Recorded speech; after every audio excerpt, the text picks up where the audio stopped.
Hello and welcome back to the Back to Business podcast. I'm your host, Sarah Annis. I'm joined by my co-host, Shia Baum. And today we have a really exciting guest host, Lori. Lori, how are we doing? Oh, I'm doing fantastic. I'm so happy to be here with you, Sarah and Shia. I made the cut. You made the cut this time. And And Shia, should we explain why Lori's here and why we're wearing pictures of Mike's face, Sarah? Well, hold on. So anyone watching, Shia and I have mini mics. And if you've been watching from the beginning, you can see. If you've been watching from the beginning, this was kind of a joke many, many episodes ago. And I finally remembered to make mini mics for us. So it just so happens to be an ode to Mike, who is sleeping right now, which is amazing for him, not for us, but for Not him. amazing. Not amazing. After he picked the time. Well, he kind of just didn't respond after that, but That's I don't Mike's know. version of yes. So I guess I'm going to ask the question that all the viewers are probably thinking. Why is Mike sleeping right now? I can answer ding, that. ding. Thank you, Lori. I'm sure. I could answer that. Shia, I'm sure you're excited too. Yeah, I could answer that. So yesterday, young Michael, who's not so young anymore. When I met him, he was young Michael.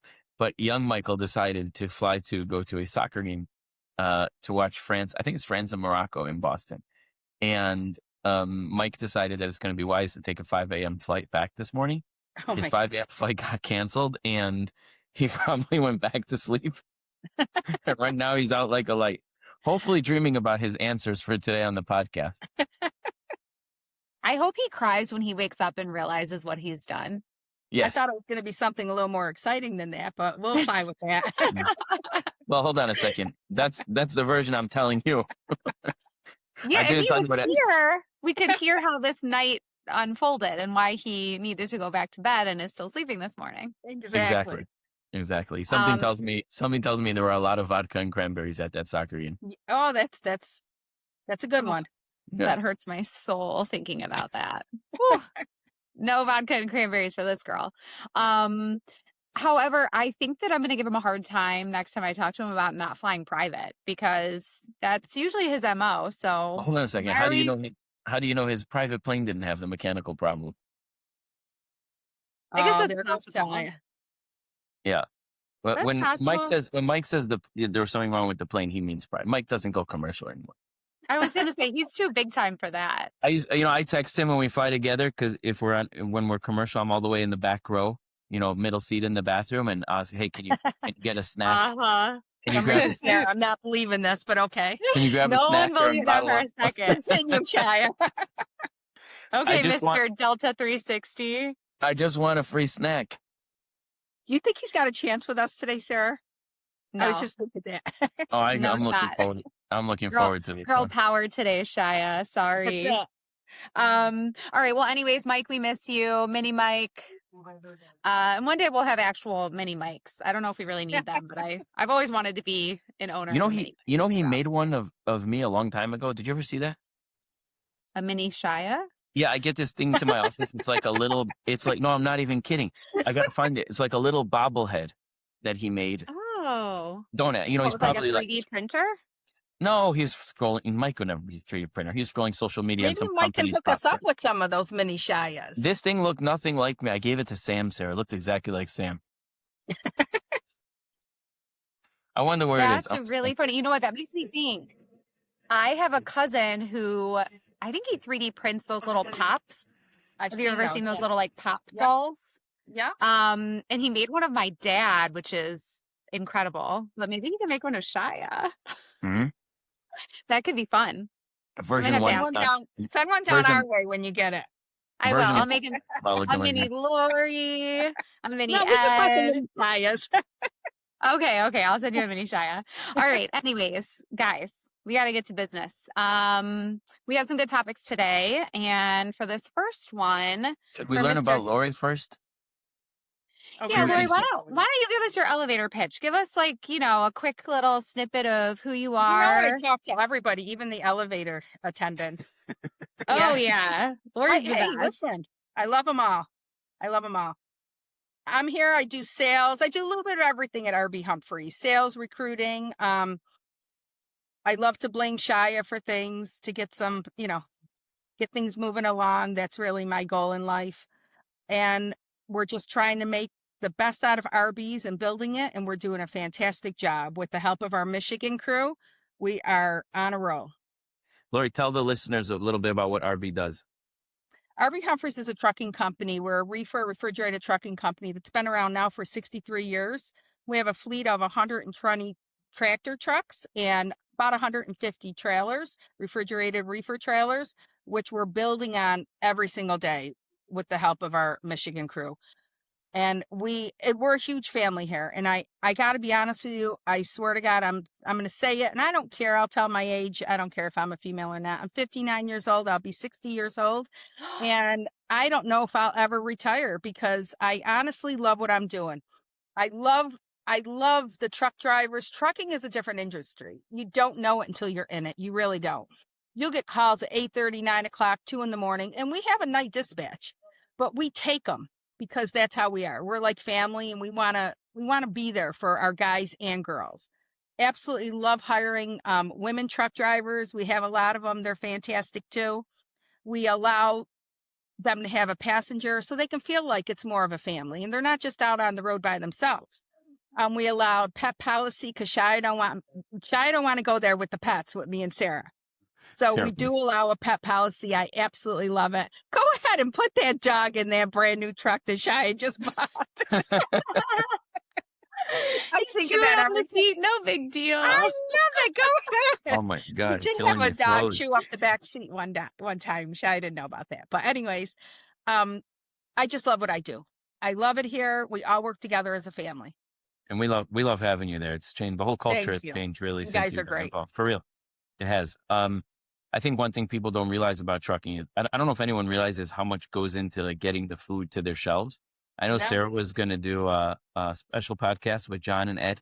I think we're going to schedule that for, was it next week, Sarah? Yeah. Like a bonus podcast. So we'll get into the details of that. But Lori's done incredible. It's everything. It's the food. It's the lumber. It's everything. Trucking. I mean, we do have a flatbed division too. So it's the lumber. It's the titanium. It's everything that, is getting trucked from state to state.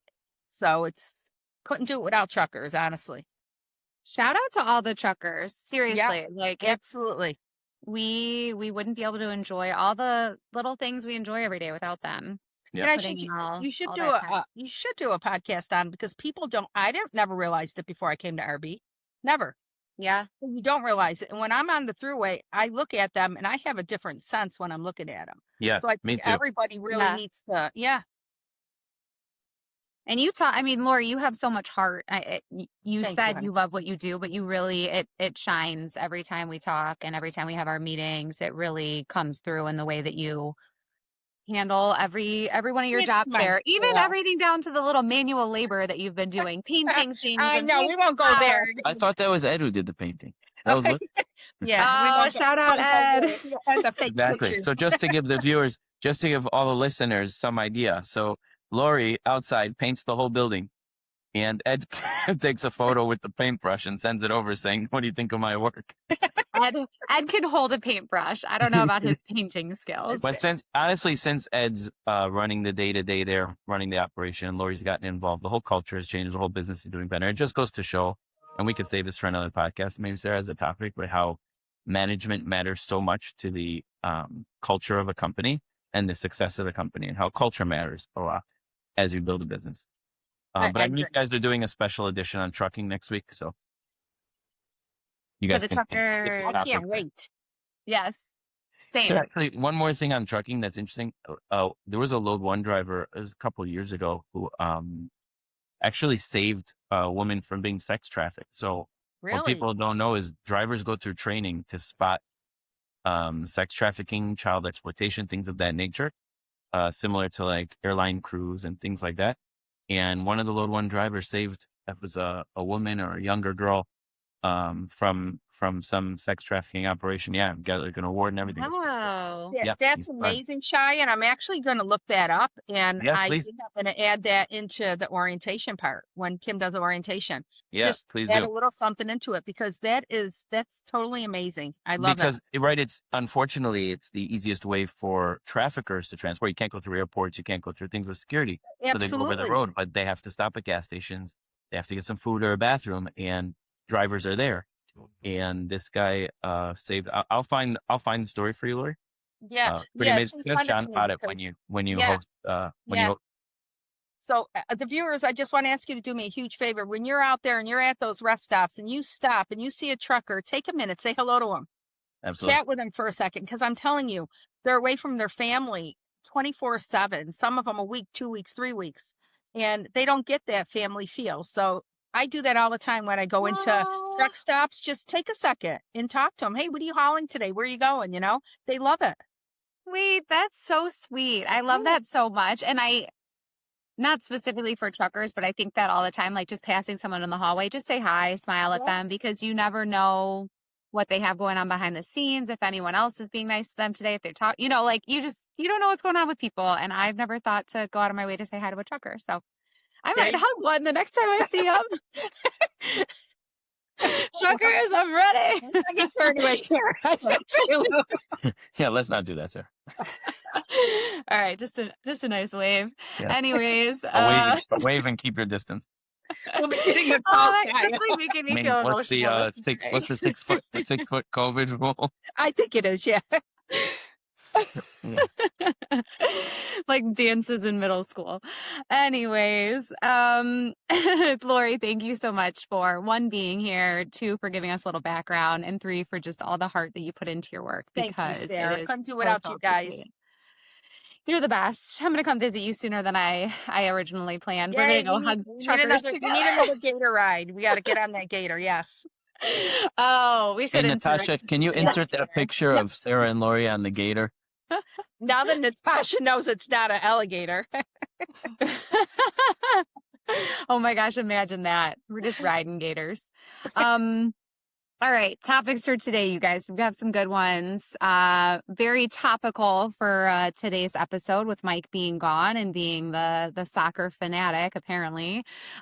President Trump directly called FIFA President Gianni Infantino to successfully urge the reversal of a 1-game World Cup suspension for U.S. striker Folarin Balogun. I hope I'm saying that right.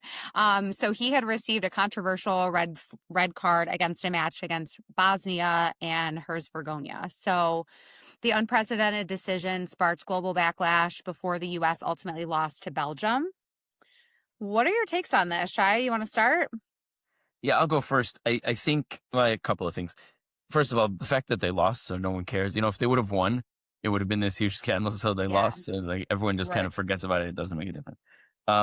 With that said, I think, the U.S. was representing the United States when they play, and you do what you got to do. The call was terrible. Right. That's first of all, he did not deserve to be tossed. I think there's a lot of people out there who don't like the United States. So for me, it was a horrible call. I have no issue with President Trump doing anything he can to help the people representing the United States. People say, oh, it's cheating. He put in the call. There's never been a red card overturned before, but okay, we have instant replay in sports now. There are so many things in place to try and get the call right. Clearly, whoever President Trump called felt it was so egregious that they felt the need to overturn the call. I don't have a problem with it. I think it matters very little at this point because they lost anyway. So it had no effect. Right. Had they won, it would have been a bigger, much bigger scandal outside of the United States. I think most people in the U.S. are like, great, we get, our best player on the field. But yeah, I just don't see it as that big of a deal one way or the other. Lori? That's why they do what they do. They make the call. So whatever that's the way I feel. They make the call. It was their call, and sour grapes. So Lori, you're supportive of the president getting involved then? Yes, I am. Okay. Right. Well, in theory, I mean, couldn't any other person in power have called the president of FIFA, and if they felt that their team was wrongfully, the red card wasn't deserved? The argument, well, right? the argument, playing devil's advocate, the argument against it was that, President Trump wields a lot more power than the average country's president, and therefore a call from him is really, I think, putting his finger on the scale, so to say. But as an American, I'm all for it. Take advantage, right? Take advantage of the fact that we can. Like I said, because we lost, it doesn't really matter. And we have a president that cares, so exactly. Let's roll with it. Yeah. Yeah, I don't have a problem with it either. I think, and ultimately, if USA had won, it would have been, I think, much worse, and continued to win, then it would have been bad. But I don't have a problem with it. He didn't make the ultimate. I mean, he made the call. The FIFA president said okay, and unless he said on the call, unless he said on the call, like, hey, if you don't do this, we're going to sanction you. I knew you were coming. I knew. Well, we don't know what happened on the phone call, so I was thinking the same thing, Shy. But hey, as far as I'm concerned, scoreboard. Yeah, scoreboard. Exactly. You know what? Get the guy back in the game. Too bad we lost. It would have been really good to win, but hey, we'll get him next time. I do love all of the well, I don't know how much positive, but I've seen videos of people who have come over here from other countries to watch the games, and they are just ecstatic about our ranch dressing that we have in the U.S., about different fast food chains. Costco. Yes, I think it's hilarious. I think it's amazing. Such good PR for us. So often people want to say, our diet is so bad and this and that, and, maybe it is, but other people are loving it, and I love that for us. It's interesting because it also goes kind of to a topic we talk a lot about, the misinformation. Yeah. And how, you get a perception of a place based on what you see online. Exactly. Yeah.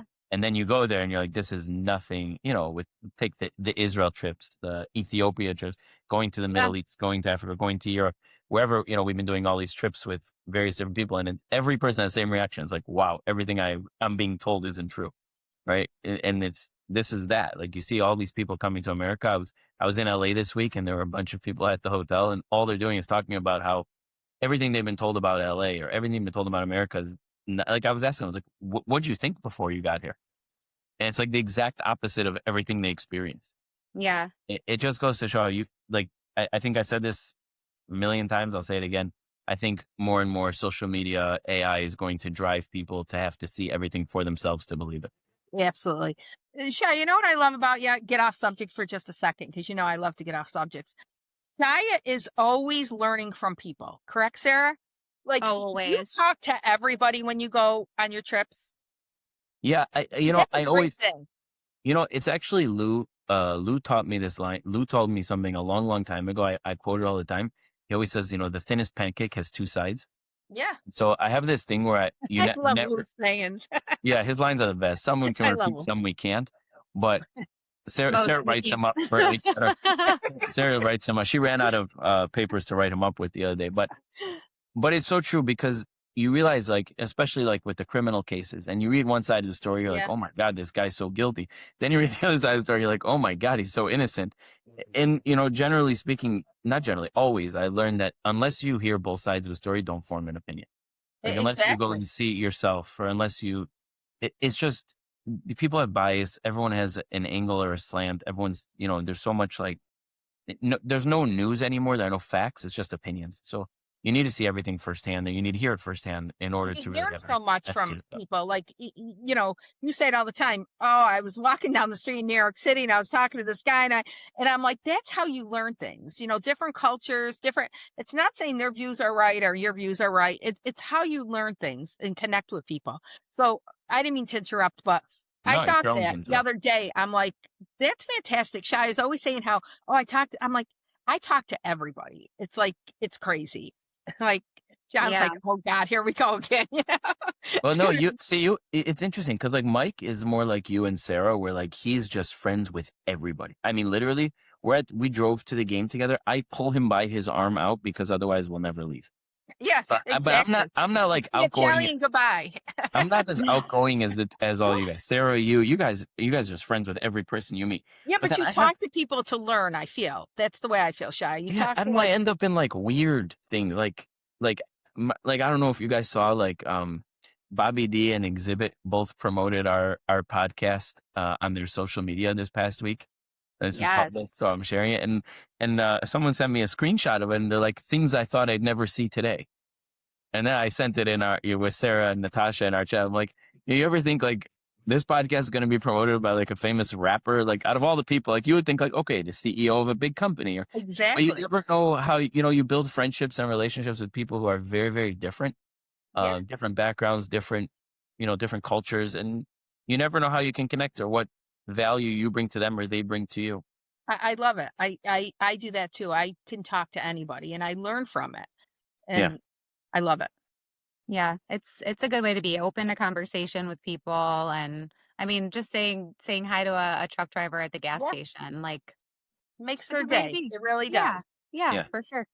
But Shia, you are really good. I mean, you always have a story. I sat next to this guy on the plane, or I went up to this person in a rally, and Speaking whatever. Of which, Speaking of which, I was flying back this week from London, and I never talk on the plane. I always have my headphones on because I'm listening. And I had this little AirFly.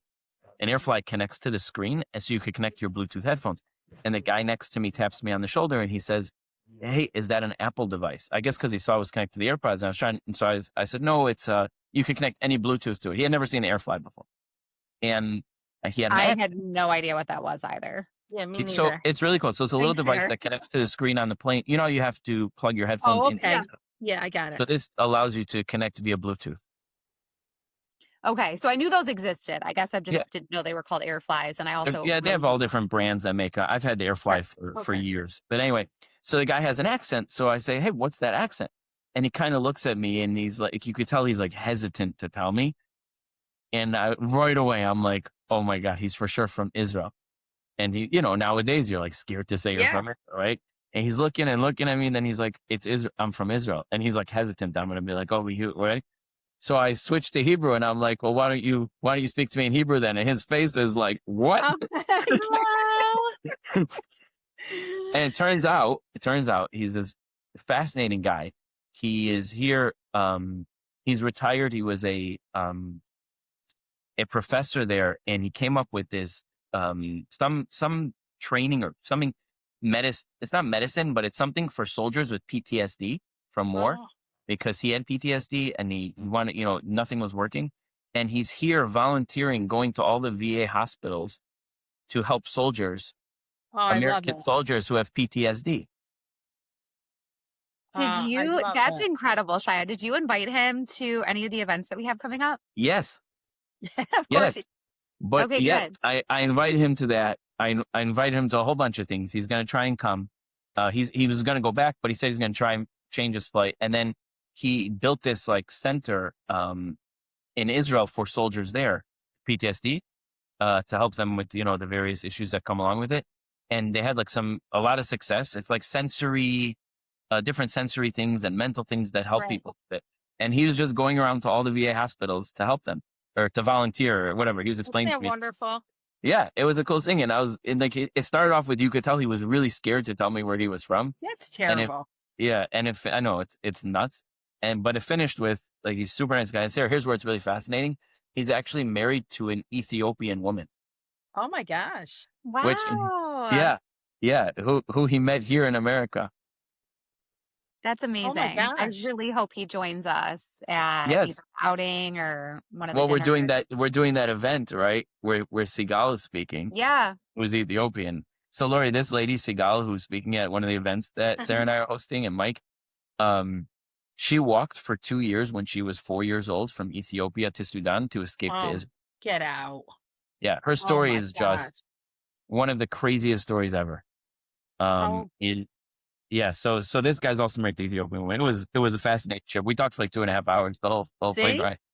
See, there you go. I love it. That's amazing. Chuck those AirPods and that AirFly out the window. You don't need them. Just talk to people. It's crazy because I never talk to people on the plane. But you always have a story. So I don't know about you. He's got a guy and a story, and Lori's got a guy too. Because also, speaking of planes, sorry, sir, I know we're going way off topic, but there was the other guy. I don't want to say his name because he's a public figure, but he was performing at Ford Field that night that I flew back with, and he saw my screen. On the screen, I had like the invites for our events because I was editing them, and that just stimulated conversation. He's like, hold on a second, that's you in the picture. What are you doing with some of the other people? He's like, I know that guy. Yeah. And I have no idea who he was. So I just said, I explained to him what we do. And he turns to me, he goes, you really don't know who I am, do you? And I said, no. He's like, I'm performing tonight, at a show in Ford Field with, I don't know, 70,000 people. Oh, you didn't know who he was? What was that? You didn't know who he was? Lori, ask Sarah, I have no clue. Well, now you make me curious. You got to text me. I don't watch movies, or I know. I just have no idea. Yeah, Shaya's out of the loop with, I would say, pop culture generally, but we're working on him. All right, guys, next topic. So for this one, we're going to insert a clip after I give you a little overview.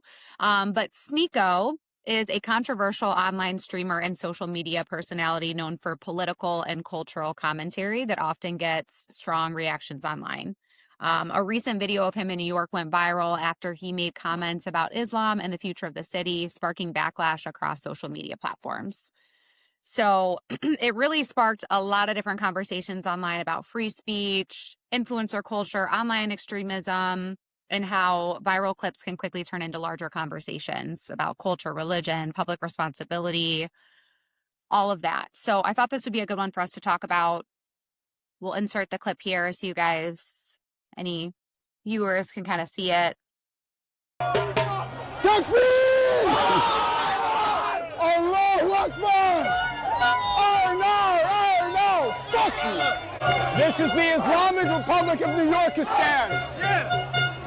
Islam will be in every household. Inshallah, the whole world is Muslim. Welcome to Mamdani's New York. This is New York City, folks. You see this city? Yep. You see how it looks? Mamdani's New York. Your city looks just like this too. Inshallah, your city looks just like this. So when I first saw that, I was shocked. But I'd really love to hear your guys' reactions.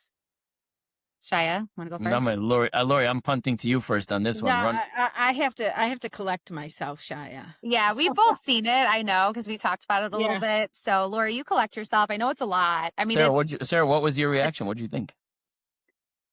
Well, I honestly don't want to say my first words to you about this. That's exactly why I was waiting. Yeah. Why not? I thought we tell each other everything. Yeah, we do. But this isn't just a one-on-one conversation. So, it's alarming. I find it hard to watch, like to know that something like that is happening in the streets of New York with all of these people rallying around him. And I know with Mamdani and, all the new people coming into power in New York, it just changes a lot. What are you, the new Mike? What are you, the new Mike, trying not to be controversial here? I know. You should be running for office. I should. I really should. What do you think about it? Why don't you say what you're thinking? It just really. I think. I'll go. I don't care. You guys know me. They can correct whatever they want about me. I could care less. I think it's very straightforward. He's saying exactly what he wants, and he's saying exactly what the plan is, and he's not hiding it. I do think there's an element of, everybody will click on it, which in turn drives, I think like the more scandalous what's it called? The thumbnail on the video, the more people click, It's the shock value. Yeah. The more money he makes. So I do think there's an element of that. With that said, the hundreds of thousands or tens of thousands, how many people are out there, I have no idea. But the people who were there because they actually believe in it is terrifying. Like ultimately they're pretty open about the plan for what they want to do here. And they've done it in Europe and they've done it in Canada, and we're next. And either people wake up to that fact or we're going to end up in the same boat. To me, it's like a black and white issue. I'm not sure why anyone hesitates to call it out. I don't understand he's saying exactly what he wants. It's good to see this if enough people feel the way that we do about it. What, exactly. You haven't said how you feel about it yet. He's putting you badly. It has to stop. Like we can't let this continue to happen. We can't let large groups of people just be silenced and religions fall to the wayside because Islam is taking over. I mean, that's how I feel. I'm like he doesn't hide his intent. He literally said, "We're turning New York. Everyone's going to be Muslim like this." He's literally openly saying what he wants. Now, people can say, okay, I don't have a problem with it. He has a right to say that. I agree, because he has a right to say whatever he wants. Right. Whatever he wants. I'm not saying he shouldn't be silenced. He should say whatever he wants to say. But for all the people who, on the other side saying, no, they don't, he doesn't mean it. He means it. Oh, I don't know how you could say he doesn't mean it. I mean, there's so many people to speak with that kind of emotion, and we have all of these people railing around it. This isn't acting. This is real. Sir, they have Queers for Palestine marches. Yeah. I mean, and people literally Queers for Palestine. They toss you off a building and stone you to death. Queers do not go to Palestine. It is not safe. Well, or go to Palestine and hold your gay parade, hold the queer parade there. Go to Israel. Go to Israel and be accepted and included and loved. I agree. They should, because Tel Aviv has I think the largest gay pride parade outside of the U.S. in the world. Do they really? Yeah. Yeah, the largest one outside the U.S. in the world. And in Tel Aviv, it's harder to find a straight person than a gay person, I think, at times. But the point is that people will believe so many different things that they're literally down the street from our office. Or remember, down Northwestern there was a Queers for Palestine march. And I'm like, that just proves the point. You can get people to believe anything. I think there was someone who said, they put like $1 million in escrow and said anyone who goes and holds that march in Gaza and comes back alive can get the money. Oh my gosh. Yeah. All right, Lori. It scares me just because of the crowd that they have, and they're disrupting that whole city. I mean, it's crazy, and it's dangerous. So now you got the cops at risk, and you got other people, just normal people walking every day and can't go down that street because they're railing on it. I mean, no matter what their beliefs are, they're entitled to them.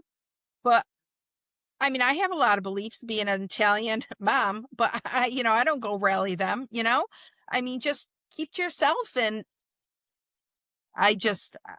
But Lori, if the intent is for them to, and what he says is to take over New York, right? He literally said, what did he say? New York. Yeah. That he intends to take over. Right. So the only way for him to do that is by rallying people, right? By rally. And he's putting so many lives in danger by doing that. So he should be stopped. It's not that we're telling him he can't have his freedom of speech.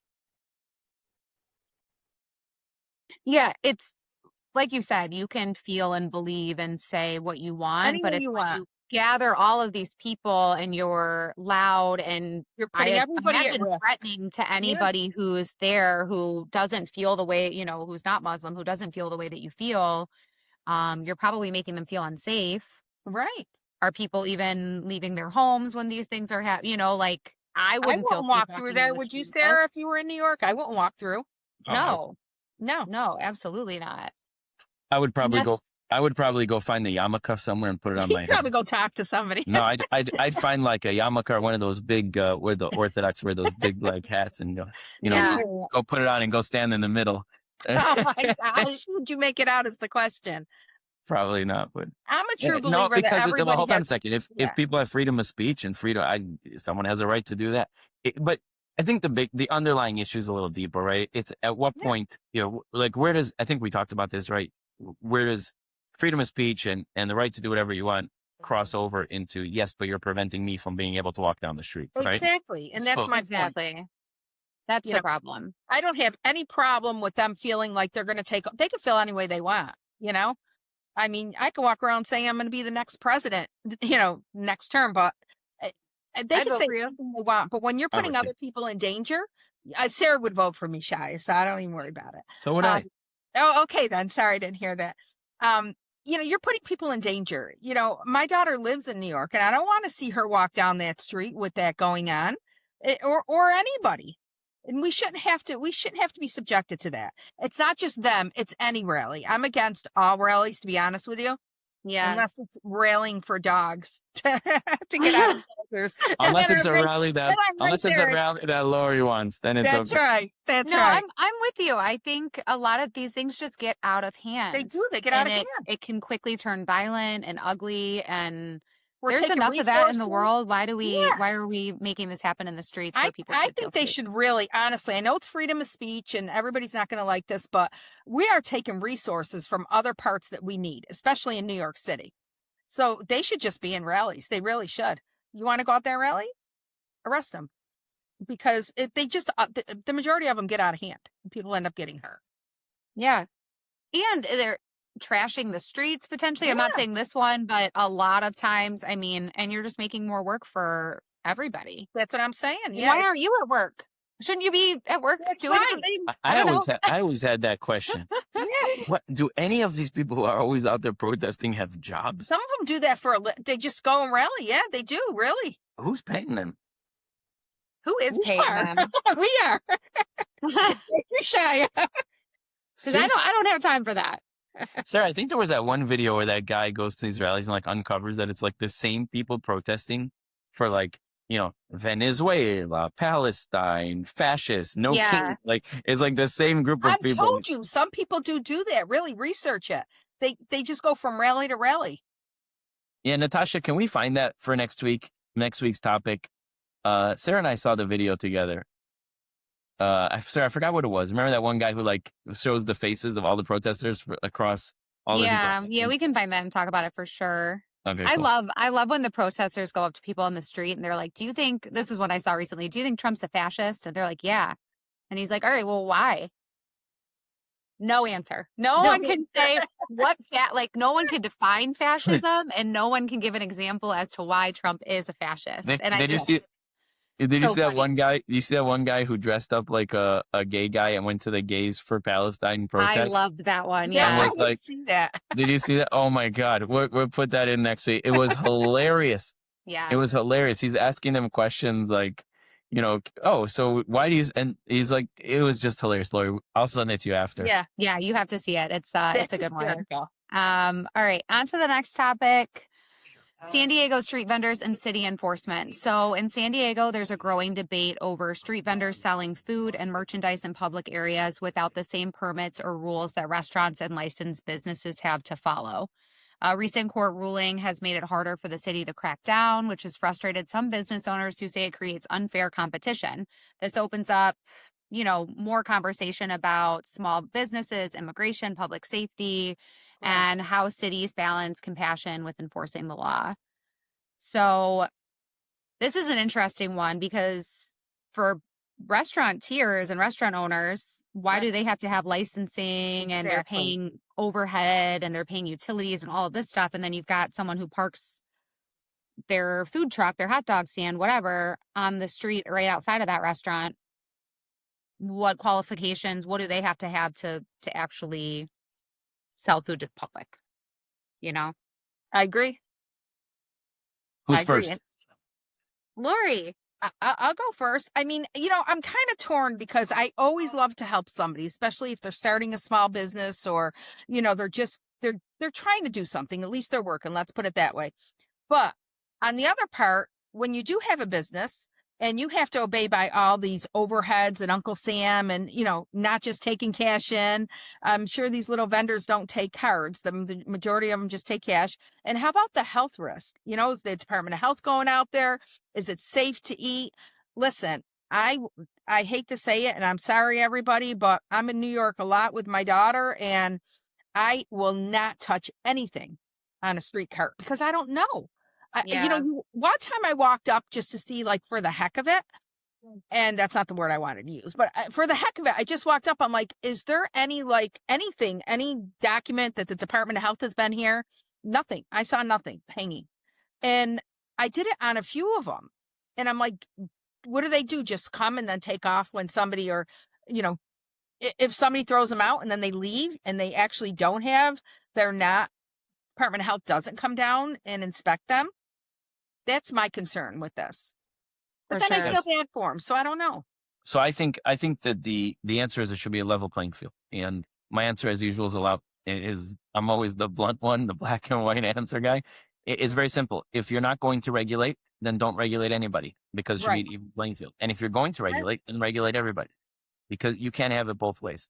Just in general, conceptually, it's not just with food, right? It's any business. So anything. If we're required as a trucking company, like Lori, if we're required to pay workers' comp, right, pay health insurance, then what happens if a company is not required to do so? So their costs are less, so they charge less, and we can't stay in business because they're bidding business at a lower price, right? It needs to be an even playing field. And one of the big challenges, because so many things are fragmented by state, is where if you're a New York-based trucking company like RB Humphreys versus a trucking company in another state that is not subject to as much regulation, or the fines are not as high, or the taxes are lower, you're able to, they're competing. And because everything is national now, it's hard to compete in states that, where you're over-regulated or has a much higher tax rate.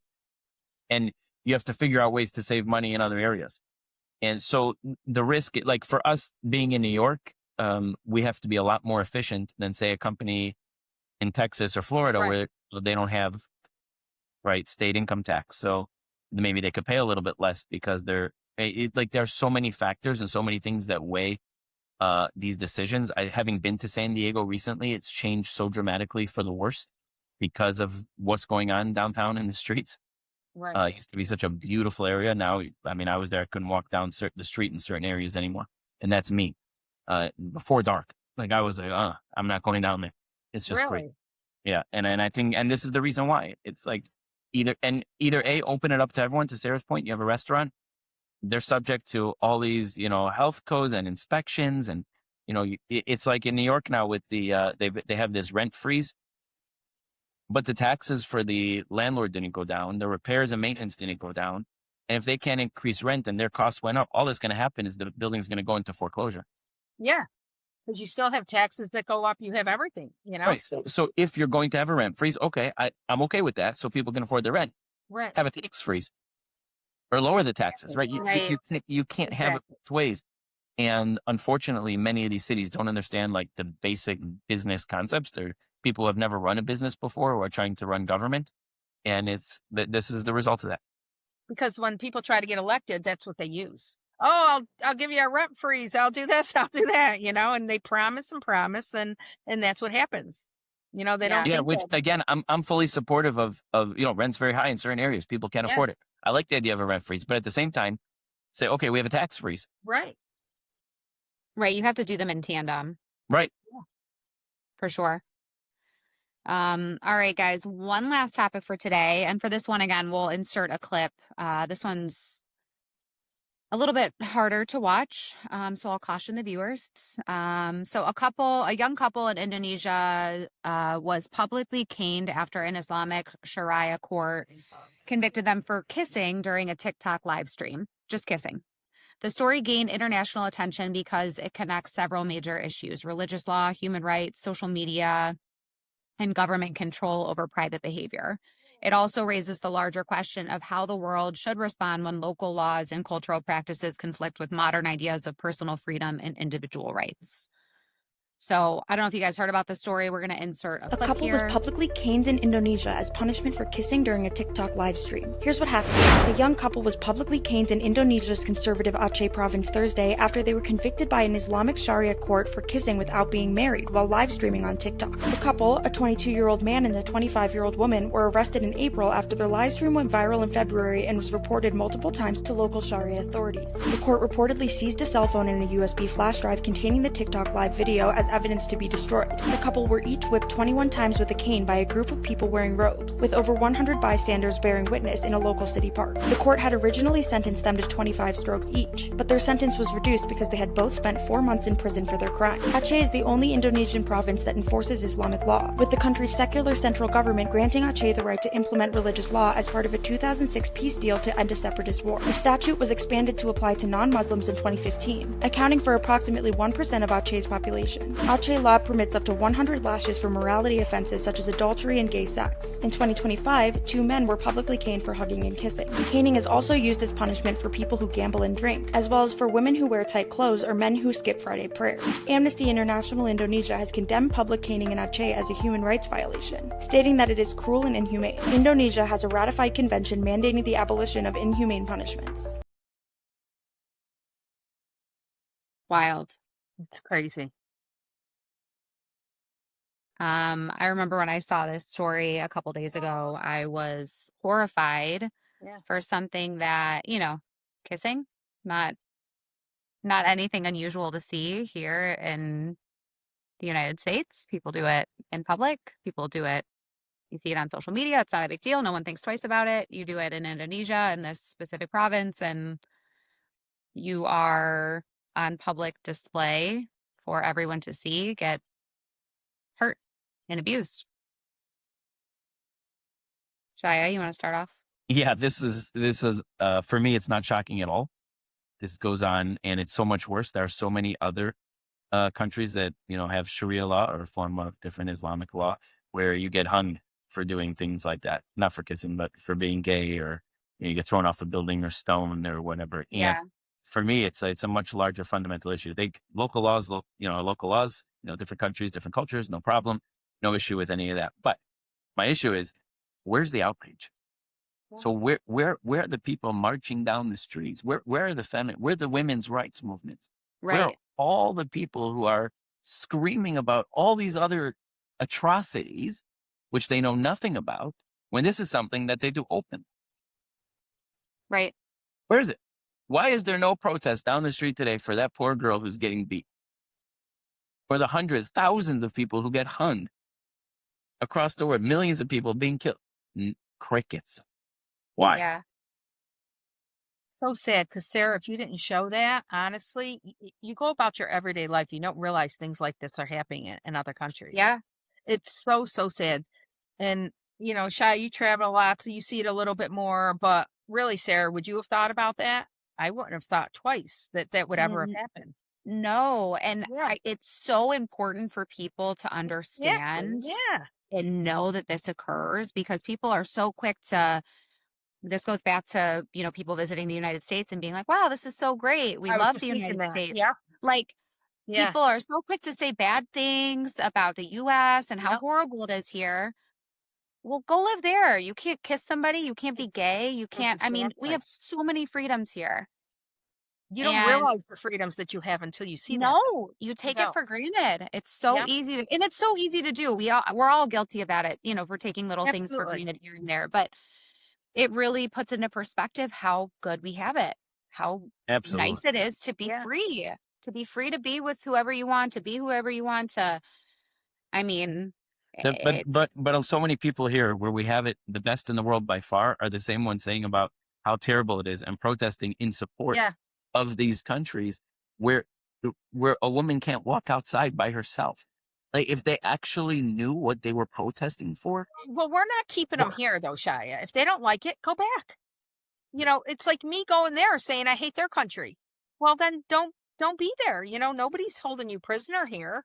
yeah, It doesn't make any sense. It No. literally doesn't make any sense. But this comes down to the number one issue: education and misinformation. It's like, I always wonder, if everybody knew the truth, right? Would they still be doing that, or would they be like, okay, I've been lied to, right?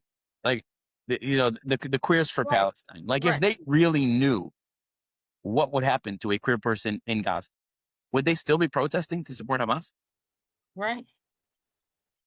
they couldn't, and that Right. makes me think that maybe people know, but the people who are protesting are paid actors, because that's the only way that makes any sense to me. But Sarah, you saw that video, the one where that guy went. They clearly were shocked when he started telling them the facts. Yeah.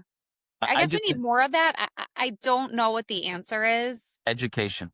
Well, yeah, and you're right. But how do Yeah. we get it? It needs to be more widespread. Like, Well, we talk about that all the time. People with large Yeah. platforms need to take a stand. The problem is people are so scared of getting like banned or, Right. boycotted or whatever, that they don't take a stand. They'd rather just like stay neutral.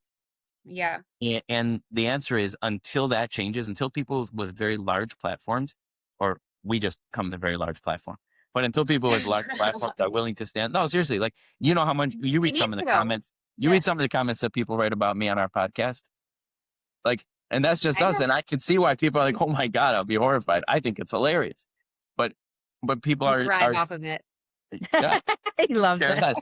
But the point is that until people with large platforms are willing to stand up, and I'm not even saying take a position, just provide some facts. Let people make their own decisions. But the They're facts are afraid to, though. grass is Maybe green, they're the world afraid is to. round, right? Yeah. I mean, like, certain things you can't dispute. And this video Yeah. is like the biggest wake up call. Crickets. There was not one protest. There was nobody out there doing anything, in opposition of this. No one to support, this poor lady. Where's the outrage? Yeah, but if they were to protest, Shia, they'd get whipped too. I mean, Well, no, but Lauren, I'm talking about here. You have people marching down the streets in New York. Absolutely, yeah. So you have people marching down the streets in New York protesting for all these various causes that they know nothing about. Exactly. That's so sad. It really is. Yeah. And imagine those poor people knowing that they have to grow their kids up in that environment. You know, like your little girl, Sarah, like, would you think, oh my gosh, now she's going to, endure this? I mean, it's really sad. I really wish we could do something. It is. I think raising children in our world today is scary, but it would be way scarier in another country, especially as growing up as a woman. Yes. You have to endure that. And I mean, not be able to leave your house without an escort or having to cover your entire everything except your eyes. I mean, just that part is bad. That part's horrible, right? Yeah. Just as bad as the fact that there are people here marching again out supporting the ones who are doing that because they don't realize it. Like how like people need to get educated to the point where they are not supporting this level of torture, hatred, whatever it is, right? Like the fact is, a woman came there, a woman was beat there. Women can't walk outside without a male escort. So many different rules that apply, and yet there are millions of people supporting that without understanding it. That to me is the scary part. Like what happened there between us, it's terrible, but that's their culture, that's their religion. Okay, let them do their own thing. The fact that people here are marching in support of that is what terrifies me. Right. And I just want to highlight that the Sharia law, for anyone who's not familiar, is Islamic religious law derived from the Quran and the teachings of the Prophet Muhammad. So I feel like if people knew and understood more about what that actually is and how it's finding its way into other countries and other culture, I mean, it's just, again, educate yourselves and just know what that is. And if that is something that you stand for, okay, you're entitled to that. But especially women, we really need to band together because it would be a horrifying reality if that made its way into your city, your state, your country. And all of a sudden life looks very, very different as a woman. So. Yeah. But do you actually think that if there was protesters in New York City or, Michigan, that would really help their country?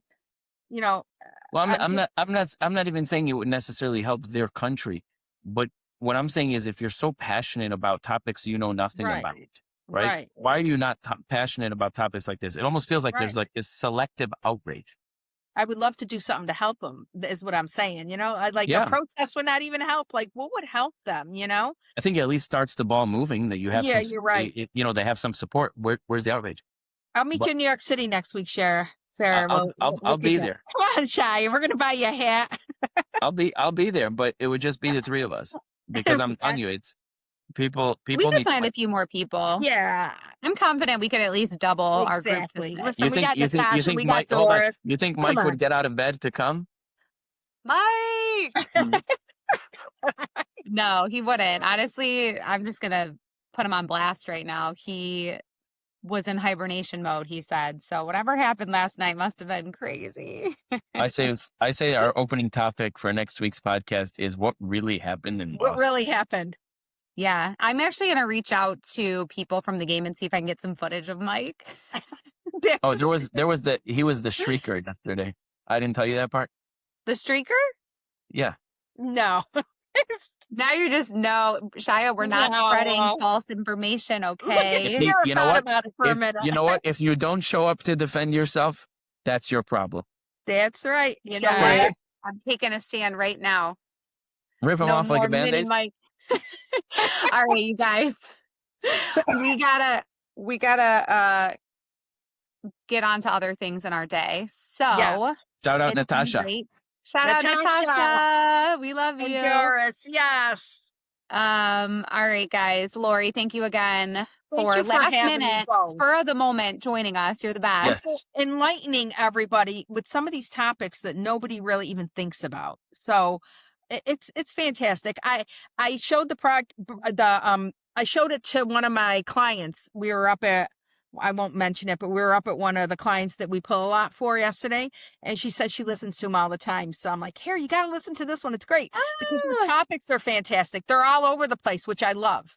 You know, Lord, we're going to send you a bunch of swag. We just got a bunch of new battery packs that go on your phone. They're coming. Oh, On the back, like the back of the trailer. So we'll send a bunch up there. Oh, yeah. Send them over. Better yet, let Sarah bring them down. I'll bring them. Let my girls bring them down. All right. Done. All right, you guys. Have a good weekend.